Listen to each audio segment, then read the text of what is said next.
আজ মহানবমী। ঐতিহ্য আর পরম্পরা মেনে আগরতলার দুর্গাবাড়িতে পুজো শেষে ভক্তদের সাথে অঞ্জলি প্রদান করেন সাংসদ রাজীব ভট্টাচার্য, মেয়র দীপক মজুমদার সহ আরও অনেকে। শ্রেষ্ঠ ত্রিপুরা গড়ার স্বপ্ন যাতে সার্থক রূপ নেয়, মায়ের কাছে সেই প্রার্থনা করেছেন বলে জানিয়েছেন সাংসদ রাজীব ভট্টাচার্য। এদিকে মহানবমীর সকালে আগরতলার দুর্গাবাড়িতে অঞ্জলি দিতে ভক্তদের ব্যাপক ভিড় লক্ষ্য করা গেছে। প্রথা অনুযায়ী আজ দুর্গাবাড়িতে মহিষ বলি দেওয়া হয়েছে।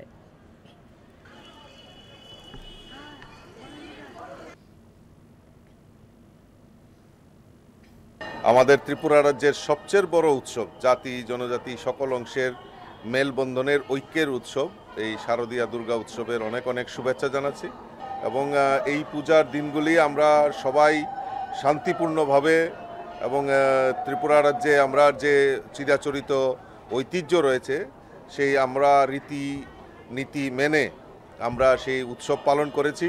আমি আবারও আপনাদের মাধ্যমে সকল রাজ্যবাসীকে অসংখ্য ধন্যবাদ জানাচ্ছি এবং আমাদের সরকারও প্রচেষ্টা করছে যে এই রাজ্যের যে ঐক্যের যে বাতাবরণ সেটা যাতে সবসময় বিদ্যমান থাকে। আমিও মায়ের কাছে প্রার্থনা করি আমরা আমাদের যে সংকল্প এক ত্রিপুরা শ্রেষ্ঠ ত্রিপুরা করা সেটা যেন সার্থক রূপ নেয়।